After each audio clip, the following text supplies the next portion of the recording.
So in Syria, 7.8 magnitude quake hit early this morning, toppling buildings and triggering a search for survivors. In some areas, whole neighbourhoods are reported to have collapsed. Turkey has declared a state of emergency and requested international help. Hundreds of buildings have been destroyed by the earthquake, and rescue workers are searching through piles of collapsed concrete and twisted metal. Let's get the latest from Ali, who's standing by for us in the region. Good morning to you, Alistair. What's the latest where you are? Good morning, Kay. Well, we've been on air for about 2 hours reporting the latest developments, and in that short time, the death toll has risen threefold, and I think there is no doubt it will climb dramatically. The pictures coming out of southern Turkey and northwest Syria are devastating. The rush is now on to try and see if they can recover any victims who have been buried under the rubble, but it will need a huge international effort. Here's my report on the latest as first light has dawned over the region. The earthquake struck a few hours before dawn, as most people were still asleep in bed. As first light broke across southern Turkey, the sheer scale of the damage became evident. The death toll started to rise rapidly, and the coming hours will be an urgent rush to find survivors under the rubble. The earthquake was powerful and shallow, only 6 miles beneath the surface, and it was felt around the Middle East.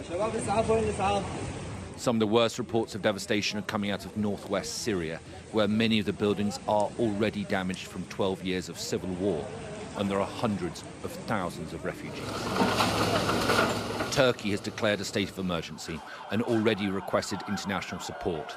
Aid will start arriving from around the world, but getting into rebel-held parts of Syria will be a challenge in itself. Major aftershocks have followed the initial earthquake, including one recorded at 6.7 on the Richter scale. The next few hours are certain to reveal more tragedy as the rescue effort gets underway. Alistair Bunkle, Sky News.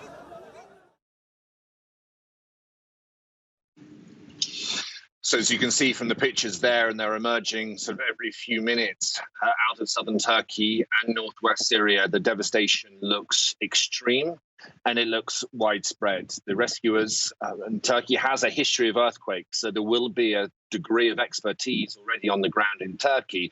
They have to go gently. They will have to make sure that they don't displace any major blocks of concrete from the collapsed buildings, and they will do everything they can do to try and find anyone who is trapped under the rubble. Because, as I said in my report, it happened just before dawn. Many people will have been asleep in their beds, and I'm afraid that probably will add to the death toll. Coupled with that, you've got very bad weather, particularly in northwest Syria. It's cold, rain, reports of snow as well. That is not going to help matters. And then, it's the issue of simply trying to get aid into these places. Turkey will have its own diplomatic problems or issues when trying to accept international aid, although I'm sure they will do. Northwest Syria is altogether more difficult because of the situation there. It is contested territory, has been for more than a decade.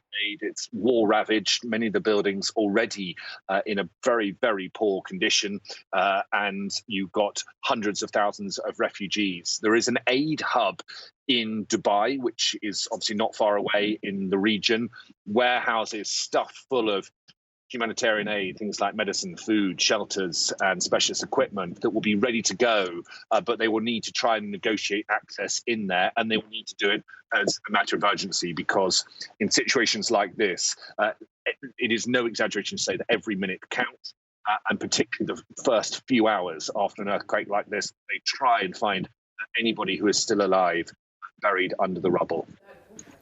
Yeah, 360 is the latest death toll that we are hearing, isn't it? But we're also hearing that the United States is immediately stepping up and offering aid to the country. That takes time to get there, though, doesn't it? Yeah, it does take time, although a lot of these organisations and charities who have the expertise to deal with earthquakes or other humanitarian disasters are on a very short notice to move anyway, and will try and move in there and offer their help as quick as possible. It's not easy to reach that part of the world, even at the best of times. But as I said, there is that aid hub in Dubai that is strategically placed in that sort of crossroads of the Middle East, crossroads of the world, really, with their airport connections. And if they can bring that into play, then that will help a great deal. Turkey, of course, is a NATO ally, a member of NATO. So there will be connections that they might be able to draw on there when dealing with some of their allies. But northeast Syria is a whole different ballgame, and trying to get people into that country and to be able to work there in safety will not be straightforward. The White Helmets, the Civil Defence and Rescue Force that operates in northwest Syria, is already very skilled, unfortunately, over years having to deal with things like airstrikes and artillery strikes, buildings. So they are on the ground, but they will need as much help as they can get. Yeah, just looking at Twitter, just seeing President Zelensky has just been tweeting, "I extend my condolences to the President Erdogan, the people of Turkey and the families of those who lost their lives in the earthquake, and wish a speedy recovery to all the injured. We stand with the people in this difficult time. We are ready to provide the necessary assistance to overcome the consequences of this disaster." That's the latest that we're hearing from President Zelensky, and I'm sure other leaders, other world leaders, will begin to rally around very quickly, Alistair. For sure. As people start to wake up across Europe and then into North America, the help will start coming in, or at least offers of help will start coming in. You can't fail to be shocked by the pictures that you're seeing. And I'm sure that Turkey's allies will want to do everything they possibly can do to offer any support that might be needed for that. Turkey, as I was saying, has, because of where it sits, fault lines, has a history of earthquakes, and it's not a good thing always to compare one to the other, but the last earthquake they had, major earthquake they had, was in 1999, when 17,000 people lost their lives. The death toll in this is nowhere near that yet, but it is climbing rapidly, and I'm sure it will raise questions within Turkey again in the aftermath of this.